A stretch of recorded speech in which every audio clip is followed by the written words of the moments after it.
मंगलम पुंडरीकाक्ष मंगलाय तनोहरि। वक्रतुंड महाकाय सूर्यकोटि समप्रभा। निर्विघ्नं कुरु मे देव सर्वकार्येषु सर्वदा। प्रेम से बोलिए श्री सत्यनारायण भगवान की जय। ओम नमो भगवते वासुदेवाय नमः। प्रिय भक्तों, सत्य को नारायण के रूप में पूजना ही सत्यनारायण की पूजा है। श्री सत्यनारायण व्रत को करने से जीवन में सुख, समृद्धि और संतोष की प्राप्ति होती है। सभी तरह के दुख, दरिद्र दूर हो जाते हैं। स्कंद पुराण के रेवा खंड में भगवान विष्णु ने स्वयं अपने मुख से इस कथा के महिमा के बारे में नारद जी को सुनाया। उन्होंने कहा कि यह एक ऐसा व्रत है जिसे प्राणी मात्र को सुनने से ही लोक परलोक सुधर जाता है। मनुष्य को हजारों वर्षों किए गए यज्ञ के बराबर पुण्य फल की प्राप्ति होती है। धन, संपत्ति, कारोबार तथा स्वास्थ्य में वृद्धि होती है। इस कली काल में भवसागर से पार लगाने वाला यह एकमात्र ऐसा महाव्रत है जिसे सुनने मात्र से तथा व्रत करने से श्री विष्णु अपने भक्तों के दुख को हर लेते हैं। स्कंद पुराण के अनुसार भगवान श्री हरि विष्णु भगवान सत्यनारायण का ही दूसरा रूप है और पूर्णिमा के दिन इस कथा को सुनने का बड़ा भारी महत्व होता है। यदि आप इस कथा को सुन रहे हैं तो पूरा सुने। इस कथा को आधा अधूरा नहीं छोड़ते, इससे विष्णु जी का अनादर होता है। तो प्रिय भक्तगणों, आप सभी भक्तगण बड़े ही प्रसन्न चित्त मन से इस पावन पौराणिक कथा को श्रवण करें तथा वीडियो को लाइक करके कमेंट में जय श्री हरि विष्णु अवश्य लिखें। यदि चैनल को सब्सक्राइब नहीं किया है तो सब्सक्राइब करके बेल बटन को भी दबाइएगा। तो चलिए भक्तगणों, श्रवण करते हैं यह पावन पौराणिक व्रत कथा। ओम नमो भगवते वासुदेवाय नमः।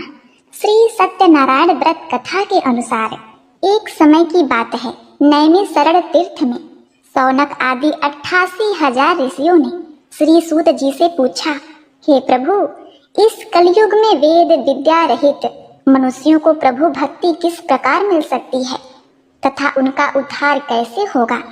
हे मुनि श्रेष्ठ, कोई ऐसा तप बताइए जिससे थोड़े समय में ही पुण्य मिले और मनोवांछित फल भी मिल जाए।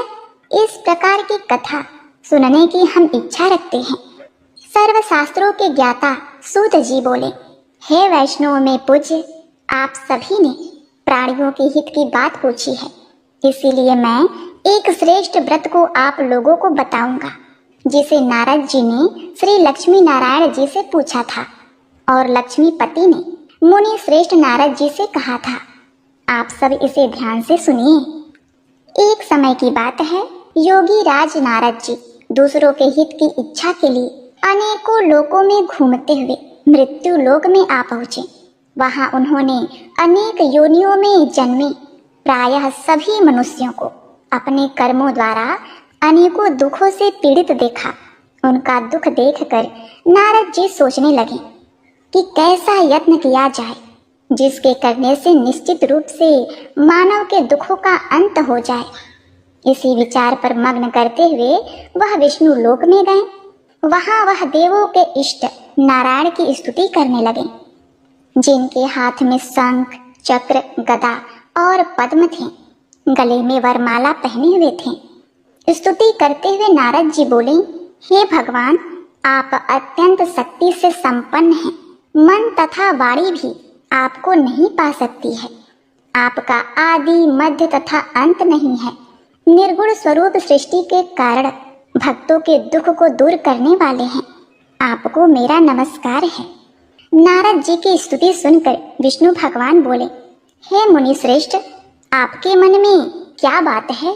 आप किस काम के लिए पधारे हैं? निसंकोच कहो। इस पर नारद मुनि बोले कि मृत्यु लोक में अनेक योनियों में जन्मे मनुष्य अपने कर्मों के द्वारा अनेकों दुख से दुखी हो रहे हैं। हे नाथ, आप मुझ पर दया रखते हैं तो बताइए कि वो मनुष्य थोड़े ही प्रयास से ही अपने दुखों से कैसे छुटकारा पा सकते हैं। श्री हरि बोले, हे नारद, मनुष्यों की भलाई के लिए तुमने बहुत अच्छी बात पूछी है, जिसके करने से मनुष्य मोह से छूट जाता है। यह बात मैं कहता हूँ, उसे सुनो। स्वर्ग लोक व मृत्यु लोक में एक दुर्लभ उत्तम व्रत है जो पुण्य देने वाला है। आज प्रेमवश होकर मैं उसे तुमसे कहता हूँ। श्री सत्यनारायण भगवान का यह व्रत अच्छी तरह विधि पूर्वक करके मनुष्य तुरंत ही यहाँ सुख भोग कर मरने पर मोक्ष पाता है।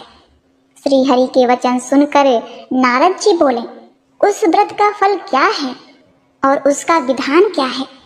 यह व्रत किसने किया था? इस व्रत को किस दिन करना चाहिए? सभी कुछ विस्तार से बताइए भगवान। नारद जी की बात सुनकर श्री हरि बोले, दुख व शोक से दूर रहने वाला, यह सभी स्थानों पर विजय दिलाने वाला है। मानव को भक्ति व श्रद्धा के साथ शाम को श्री सत्यनारायण की पूजा धर्मपरायण होकर ब्राह्मणों व बंधुओं के साथ करनी चाहिए। भक्ति भाव से ही नैवेद्य, केले का फल, घी, दूध और गेहूं का आटा सवाय ले। गेहूं के स्थान पर साठी का आटा, शक्कर तथा गुड़ लेकर सभी भक्ष्य योग्य पदार्थों को मिलाकर भगवान का भोग लगाएं। ब्राह्मणों सहित बंधु बांधवों को भी भोजन कराएं। उसके बाद स्वयं भोजन करें। भजन कीर्तन के साथ भगवान की भक्ति में लीन हो जाएं। इस तरह से सत्यनारायण भगवान का यह व्रत करने पर मनुष्य की सारी इच्छाएं निश्चित रूप से पूरी होती हैं। इस कली काल अर्थात कलयुग में मृत्यु लोक में मोक्ष का यही एक सरल उपाय बताया गया है। श्री सत्यनारायण व्रत कथा का पहला अध्याय संपूर्ण। बोलिए श्री सत्यनारायण भगवान की जय। सत्यनारायण भगवान व्रत कथा का दूसरा अध्याय। श्री सूत जी बोले, हे ऋषियों, जिसने पहले समय में इस व्रत को किया था उसका इतिहास कहता हूँ, ध्यान से सुनो। सुंदर काशीपुर नगरी में एक अत्यंत निर्धन ब्राह्मण रहता था। भूख प्यास से परेशान वह धरती पर घूमा करता था। ब्राह्मणों से प्रेम करने वाले भगवान ने एक दिन ब्राह्मण का वेश धारण करके उसके पास आकर पूछा, हे विप्र, नित्य दुखी होकर तुम पृथ्वी पर क्यों घूमते हो? दीन ब्राह्मण बोला, मैं निर्धन ब्राह्मण हूँ, भिक्षा के लिए धरती पर घूमता हूँ। हे भगवान, यदि आप इसका कोई उपाय जानते हो तो बताइए। वृद्ध ब्राह्मण कहता है कि सत्यनारायण भगवान मनोवांछित फल देने वाले हैं, इसलिए तुम उनका पूजन करो। इससे करने से मनुष्य सभी दुखों से मुक्त हो जाता है। वृद्ध ब्राह्मण बनकर आए सत्यनारायण भगवान उस निर्धन ब्राह्मण को व्रत का सारा विधान बताकर अंतर ध्यान हो गए। ब्राह्मण मन ही मन सोचने लगा कि जिस व्रत को वृद्ध ब्राह्मण करने को कह गया है, मैं उसे जरूर करूंगा। यह निश्चय करने के बाद उसे रात में नींद नहीं आई। वह सवेरे उठकर सत्यनारायण भगवान के व्रत का निश्चय करके भिक्षा के लिए चल दिया। उस दिन निर्धन ब्राह्मण को भिक्षा में बहुत धन मिला, जिससे उसने बंधु बांधवों के साथ मिलकर श्री सत्यनारायण भगवान का व्रत संपन्न किया। भगवान सत्यनारायण का व्रत संपन्न करने के बाद वह निर्धन ब्राह्मण सभी दुखों से छूट गया और अनेक प्रकार की संपत्तियों से युक्त हो गया। उसी समय से यह ब्राह्मण हर माह इस व्रत को करने लगा। इस तरह से सत्यनारायण भगवान के व्रत को जो मनुष्य करेगा वह सभी प्रकार के पापों से छूटकर मोक्ष को प्राप्त होगा।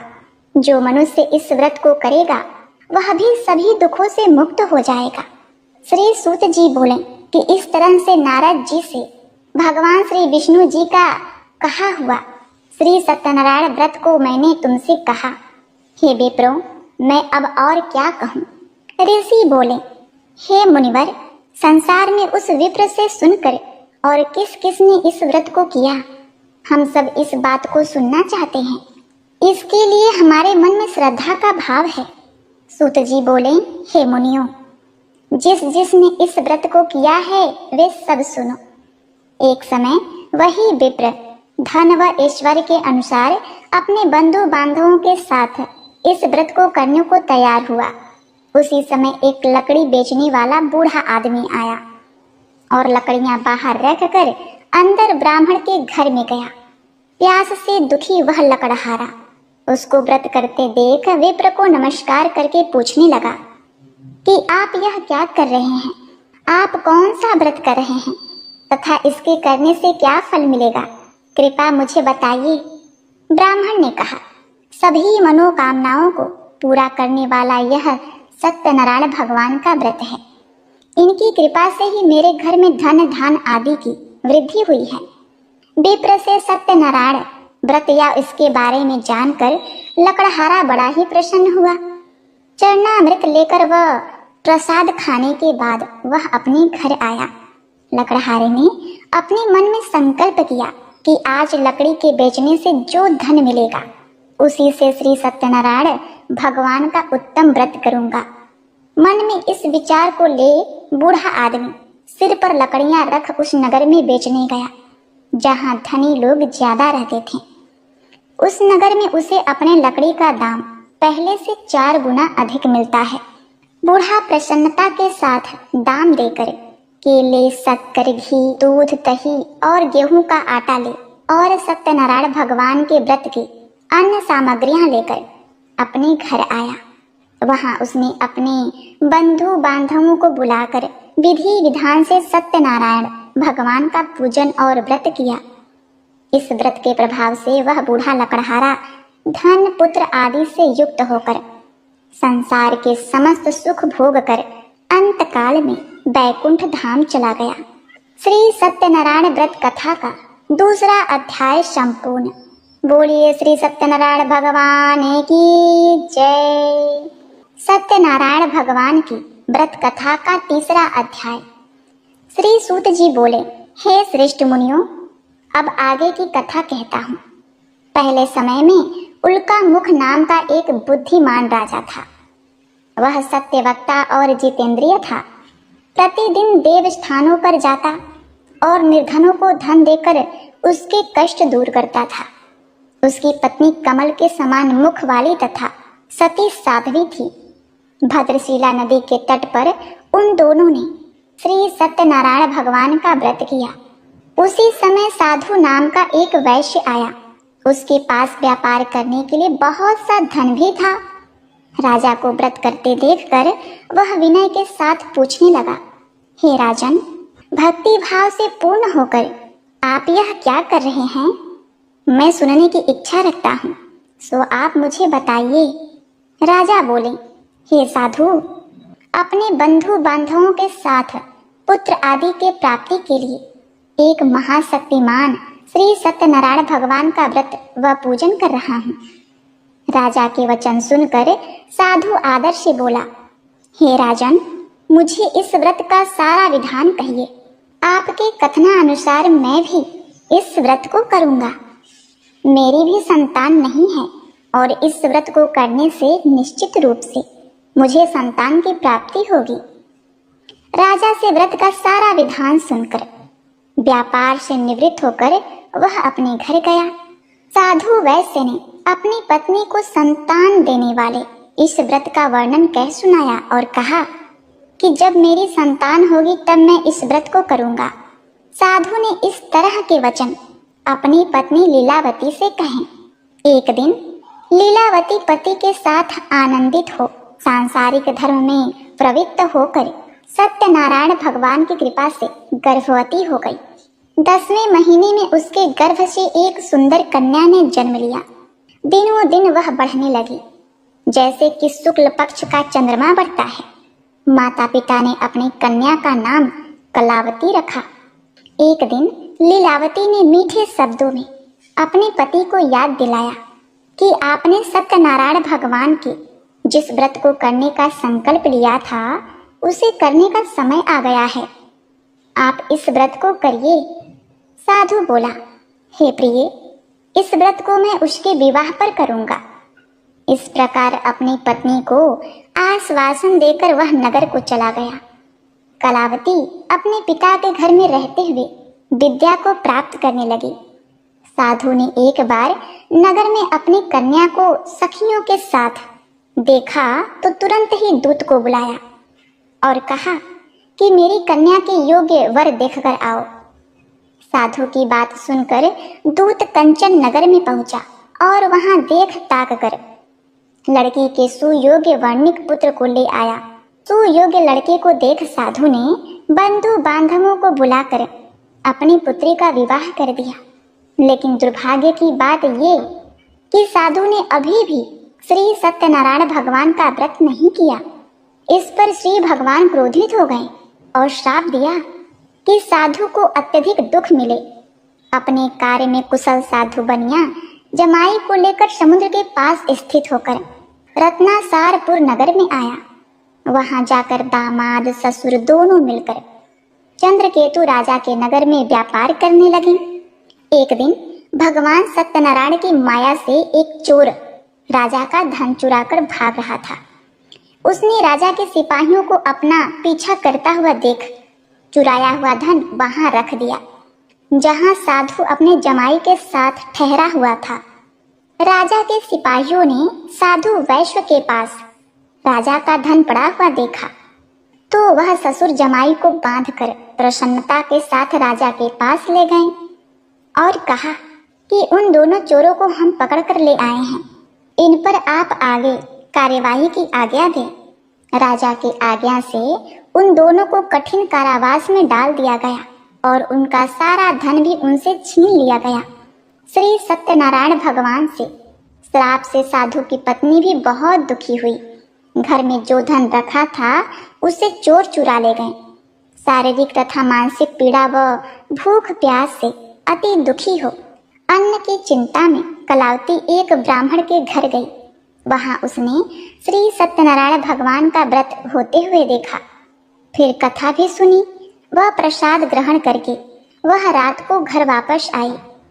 माता ने कलावती से पूछा कि हे पुत्री, अब तक तुम कहाँ थी, तेरे मन में क्या है? कलावती ने अपने माता से कहा, हे माता, मैंने एक ब्राह्मण के घर में श्री सत्यनारायण भगवान का व्रत देखा है। कन्या के वचन सुनकर लीलावती भगवान के पूजन की तैयारी करने लगी। लीलावती ने परिवार व बंधुओं सहित सत्यनारायण भगवान का पूजन किया और उसने वर मांगा कि मेरे पति तथा जमाई शीघ्र घर आ जाएं। साथ ही यह भी प्रार्थना की कि हम सबका अपराध क्षमा करें। श्री सत्यनारायण भगवान इस व्रत से संतुष्ट हो गए और राजा चंद्रकेतु को सपने में दर्शन देकर कहा, हे राजन, तुम दोनों वैश्य को छोड़ दो। तुमने उनका जो धन लिया है उसे वापस कर दो। अगर ऐसा नहीं किया तो मैं तुम्हारा धन, राज व संतान सभी को नष्ट कर दूंगा। राजा को यह कहकर वह अंतर्ध्यान हो गए। अब प्रातः काल सभा में राजा ने अपना सपना सुनाया। फिर बोले कि वर्णिक पुत्रों को कैद से मुक्त कर सभा में बुलाओ। दोनों ने आते ही राजा को प्रणाम किया। राजा मीठी वाणी में बोला, हे महानुभावों, भाग्यवश ऐसा कठिन दुख तुम्हें प्राप्त हुआ है, लेकिन अब तुम्हें कोई भय नहीं। ऐसा कहकर राजा ने उन दोनों को नए वस्त्राभूषण भी पहनाए और जितना धन उनका लिया था उससे 2 गुना धन संपत्ति वापस कर दिया। दोनों वैश्य अपने घर को चल दिए। श्री सत्यनारायण व्रत कथा का 3रा अध्याय संपूर्ण। बोलिए श्री सत्यनारायण भगवान की जय। श्री सत्यनारायण भगवान की व्रत कथा का 4था अध्याय।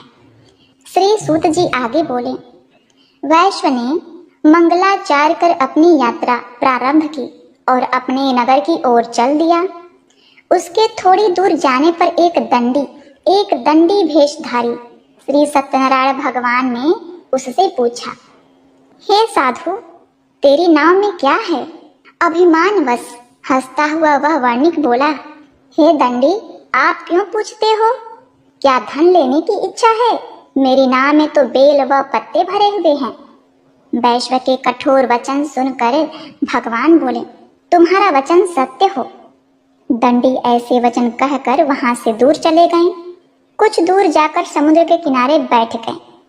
दंडी के जाने के बाद साधु वैश्व ने नित्य क्रिया के पश्चात नाव को ऊंचे उठते देखकर अचंभा माना और नाव में बेल पत्ते आदि देखकर मूर्छित हो जमीन पर गिर पड़ा। मूर्छा खुलने पर वह अत्यंत शोक में डूब गया। तब उसका दामाद बोला कि आप शोक ना मनाएं, यह दंडी का शाप है, इसलिए हमें उनकी शरण में जाना चाहिए, तभी हमारी मनोकामना पूर्ण होगी। दामाद की बात सुनकर वह दंडी के पास पहुंचा और अत्यंत भक्ति भाव नमस्कार करके बोला, मैंने आपसे जो भी असत्य वचन कहे थे उसके लिए मुझे क्षमा कर दें। ऐसा कहकर महान शोकातुर होकर रोने लगा। तब दंडी भगवान बोले, हे वर्णिक पुत्र, मेरी आज्ञा से बार बार तुझे दुख प्राप्त हुआ है, तू मेरी पूजा से विमुख हुआ है। साधु बोला, हे भगवान, आपकी माया से ब्रह्मा आदि देवता भी आपके रूप को नहीं जानते, तब मैं अज्ञानी कैसे जान सकता हूँ। आप प्रसन्न होइए, अब मैं सामर्थ्य के अनुसार आपकी पूजा करूँगा। मेरी क्षमा करो और पहले के समान नौका में धन भर दो। साधु वैश्य के भक्ति पूर्ण वचन सुनकर भगवान प्रसन्न हो गए और उसकी इच्छा अनुसार वरदान देकर अंतर ध्यान हो गए। ससुर जमाई जब नाव पर आए तो नाव धन से भरी हुई थी और फिर वही अपने अन्य साथियों के साथ सत्यनारायण भगवान का पूजन कर अपने नगर को चल दिया। जब नगर के नजदीक पहुंची तो दूत को घर पर खबर देने के लिए भेज दिया। दूत साधु की पत्नी को प्रणाम कर कहता है कि मालकिन, मालिक अपने दामाद सहित नगर के निकट आ गए हैं। दूत की बात सुनकर साधु की पत्नी लीलावती बड़े हर्ष के साथ सत्यनारायण भगवान का पूजन कर अपनी पुत्री कलावती से कहा कि मैं अपने पति के दर्शन को जाती हूँ, तू कार्य पूर्ण कर शीघ्र आ जा। माता के ऐसे वचन सुनकर कलावती जल्दी में प्रसाद छोड़कर अपने पति के पास चली गई। प्रसाद की अवज्ञा के कारण श्री सत्यनारायण भगवान रुष्ट हो गए और नाव सहित उसके पति को पानी में डुबो दिया। कलावती अपने पति को वहां ना पाकर रोती हुई जमीन पर गिर गई। नौका को डूबा हुआ देखकर कन्या को रोता देख साधु दुखी होकर बोला, हे प्रभु, मुझसे तथा मेरे परिवार से जो भूल हुई है उसे क्षमा करें। साधु के दीन वचन सुनकर श्री सत्यनारायण भगवान प्रसन्न हो गए और आकाशवाणी हुई, हे साधु, तेरी कन्या मेरे प्रसाद को छोड़कर आई है, इसलिए उसका पति अदृश्य हो गया है। यदि वह घर जाकर प्रसाद खाकर लौटती है तो इसे उसका पति अवश्य मिलेगा। ऐसी आकाशवाणी सुनकर कलावती घर पहुंचकर प्रसाद खाती है और फिर आकर अपने पति के दर्शन करती है। इसके बाद साधु अपने बंधु बांधवों सहित श्री सत्यनारायण भगवान का विधि विधान से पूजा करता है। इस लोक का सुख भोग कर वह अंत में स्वर्ग जाता है। श्री सत्यनारायण व्रत कथा का चौथा अध्याय संपूर्ण। बोलिए श्री सत्यनारायण भगवान की जय। श्री सत्यनारायण भगवान की व्रत कथा का 5वां अध्याय। श्री सूत जी बोले, हे ऋषियों, मैं और भी एक कथा सुनाता हूँ, उसे भी ध्यान पूर्वक सुनो। प्रजा पालन में लीन तुंगध्वज नाम का एक राजा था। उसने भी भगवान का प्रसाद त्याग कर बहुत ही दुख सहन किया। एक बार वन में जाकर वन पशुओं को मारकर वह बड़ के पेड़ के नीचे आया। वहां उसने ग्वालों को भक्ति भाव से अपने बंधुओं सहित सत्यनारायण भगवान का पूजन करते देखा। अभिमानवश राजा ने उन्हें देखकर भी पूजा स्थान पर नहीं गया और ना ही उसने भगवान को नमस्कार किया। ग्वालों ने राजा को प्रसाद दिया, लेकिन उसने वह प्रसाद नहीं खाया और वहीं छोड़कर वह अपने नगर को चला गया। जब वह नगर में पहुंचा तो वहां सब कुछ तहस नहस हुआ पाया, तो वह शीघ्र ही समझ गया कि यह सब भगवान ने ही किया है। वह दोबारा ग्वालों के पास पहुंचा और विधि पूर्वक पूजा करके प्रसाद खाया, तो श्री सत्यनारायण भगवान की कृपा से सब कुछ पहले जैसा हो गया। दीर्घ काल तक सुख भोगने के बाद मरणोपरांत उसे स्वर्गलोक की प्राप्ति हुई। जो मनुष्य परम दुर्लभ इस व्रत को करेगा तो भगवान सत्यनारायण की अनुकंपा से उसे धन्य धान की प्राप्ति होगी। निर्धन धनी हो जाता है और भय मुक्त हो जीवन जीता है। संतानहीन मनुष्य को संतान सुख मिलता है और सारे मनोरथ पूर्ण होने पर मानव अंत काल में बैकुंठ को जाता है। श्री सूत जी बोले, जिन्होंने पहले इस व्रत को किया है, अब उनके दूसरे जन्म की कथा कहता हूँ। वृद्ध सतानंद ब्राह्मण ने सुदामा का जन्म लेकर मोक्ष की प्राप्ति की। लकड़हारे ने अगले जन्म में निषाद बनकर मोक्ष प्राप्त किया। उल्का मुख नाम का राजा दशरथ होकर बैकुंठ को गया। साधु नाम के वैश्य ने मोर ध्वज बनकर अपने पुत्र को आरे से चीरकर मोक्ष पाया। महाराज तुंग ध्वज ने स्वयंभू होकर भगवान में भक्ति युक्त हो कर्म कर मोक्ष पाया। श्री सत्यनारायण व्रत कथा का 5वां अध्याय संपूर्ण। बोलिए श्री सत्यनारायण भगवान की जय। प्रिय भक्तगणों, श्री सत्यनारायण भगवान की कथा को सुनने के बाद अब आप भगवान श्री सत्यनारायण जी की आरती को सुनते हुए कथा का समापन करते हैं। इसको सुनने के बाद ही कथा पूर्ण मानी जाती है। जय लक्ष्मी रमणा, श्री लक्ष्मी रमणा, सत्यनारायण स्वामी, सत्यनारायण स्वामी, जनपातक हरड़ा। जय लक्ष्मी रमणा, रत्न जड़ित सिंहासन अद्भुत छवि राजै, प्रभु अद्भुत छवि राजै। नारद करत निराजन, नारद करत निराजन, घंटा ध्वनि बाजै। जय लक्ष्मी रमणा, प्रकट भये कलि कारण, द्विज को दरस दियो, स्वामी द्विज को दरस दियो। बूढ़े ब्राह्मण बनकर, बूढ़े ब्राह्मण बनकर, कंचन महल कियो। जय लक्ष्मी रमणा, दुर्लभ भील कठारो, जिन पर कृपा करी, प्रभु जिन पर कृपा करी। चंद्रचूर्ण एक राजा, चंद्रचूर्ण एक राजा, जिनकी विपत्ति हरी। जय लक्ष्मी रमणा, वैश्व मनोरथ पायो, श्रद्धा तज दीन्ही, प्रभु श्रद्धा तज दीन्ही। सो फल भाग्यो प्रभु जी, सो फल भाग्यो प्रभु जी, फिर स्तुति कीन्ही। जय लक्ष्मी रमणा, भाव भक्ति के कारण छिन छिन रूप धर्यो, प्रभु छिन छिन रूप धर्यो। श्रद्धा धारण कीन्ही, श्रद्धा धारण कीन्ही, तिनको काज सर्यो।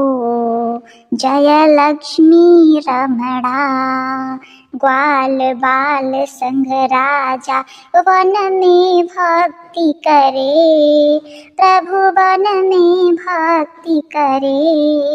मन वांछित फल दीन्हो, मन वांछित फल दीन्हो, दीन दयालु हरि। जय लक्ष्मी रमणा, चढ़त प्रसाद सवायो, कदली फल मेवा, प्रभु कदली फल मेवा। धूप दीप तुलसी से, धूप दीप तुलसी से, राजी सत्य देवा। जय लक्ष्मी रमणा, सत्यनारायण जी की आरती जो कोई नर गावे, प्रभु जो कोई नर गावे। तन मन सुख संपत्ति, तन मन सुख संपत्ति, वांछित फल पावे। जय लक्ष्मी रमणा, जय लक्ष्मी रमणा, श्री लक्ष्मी रमणा, सत्यनारायण स्वामी, सत्यनारायण स्वामी, जनपालक हरड़ा, जय लक्ष्मी रमणा। ओम भगवते वासुदेवाय नमः। जय श्री हरि।